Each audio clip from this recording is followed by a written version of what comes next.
पार्वती मैया का प्रागट्य हो। मां जगत जननी जगदम्बा अम्बा पार्वती का प्रागट्य,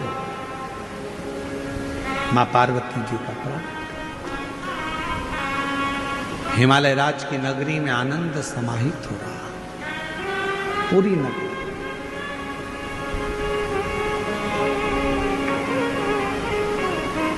पूरी नगरी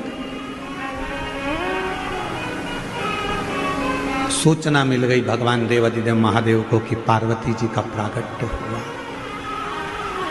सबसे पहला काम भगवान शंकर जी ने एक करा कि पार्वती जी के प्रागट्य पर देवऋषि नारद को पार्वती जी का भाग्य बताने के लिए भेज दिया गया। मेरे ओघड़ रानी ने, मेरे शंभू ने, मेरे त्रिकालदर्शी कैलाशी अविनाशी शंकर भगवान देवऋषि नारद आ गए।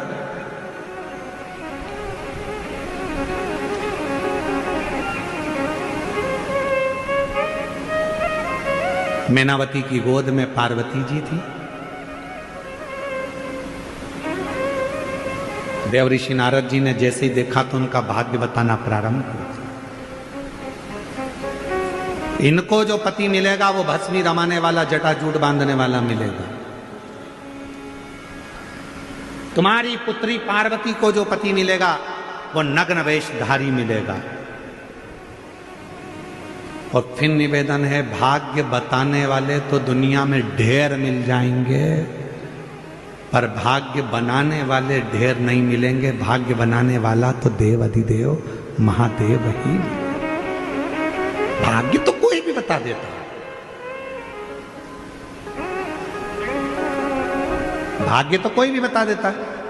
कहीं पर भी चले जाओ, भाग्य बताने वाले ढेर सारे मिल जाएंगे।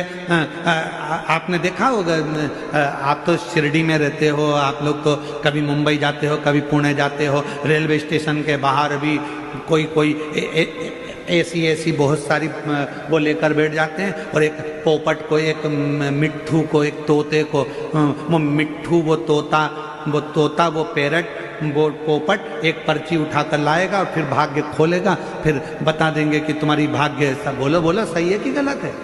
भाग्य तो कोई भी बता दे।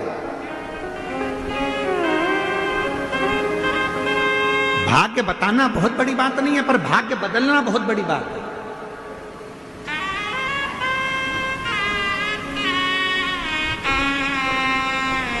और मेरे देवाधिदेव महादेव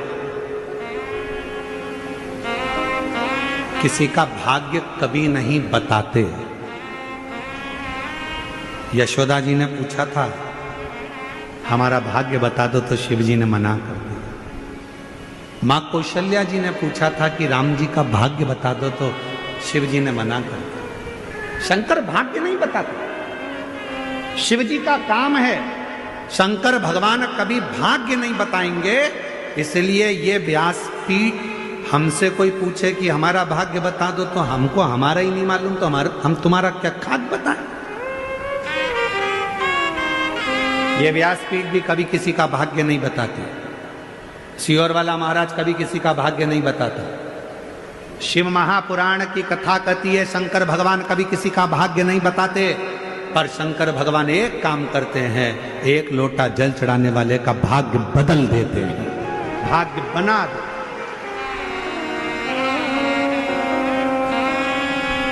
बताने वाले ढेर हो सकते हैं, पर बदलने वाला और बनाने वाला केवल एक शिव ही होता है। केवल बोल बम का नारा है। जम के बोलो जरा, बोल बम का नारा है। हार हार महान। भगवान शिव भाग्य बनाते हैं, भाग्य बदलते हैं, बताते हैं।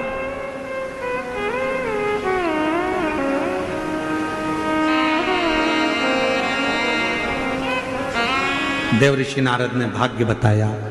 पार्वती जी को जो पति मिलेगा वो ऐसा मिलेगा, जटाजूट बांधने वाला, भस्मी रमाने वाला, नग्न वेशधारी।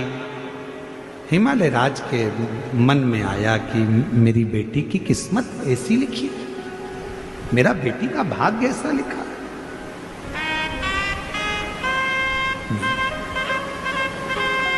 मैनावती रोने लगी। हिमालय राज ने कहा कि क्यों रोती, क्यों रो रही हो? मेरी बेटी का भाग्य ऐसा ऐसा मत। अगर तुम्हें लगता है कि बेटी का भाग्य ऐसा है तो अपन बेटी की शादी ही नहीं करें। जो पहले कथा में कहा, आज फिर कहते हैं, अपनी बेटी की शादी बहुत गाड़ी बंगला देखकर मत करना। अपनी बेटी की शादी ऐसे लड़के के साथ करना जो संस्कारित हो, गलत व्यसन में ना हो, मदिरा पान ना करता हो, गलत काम में ना हो, भले काम छोटा हो पर गलत संगत में ना पड़ा हो। तुम्हारी बेटी की इज्जत करे, सम्मान करे, सत्कार करे तो बेटी की शादी करना, नहीं तो ज्यादा गाड़ी बंगला देखकर बेटी का विवाह ना करे।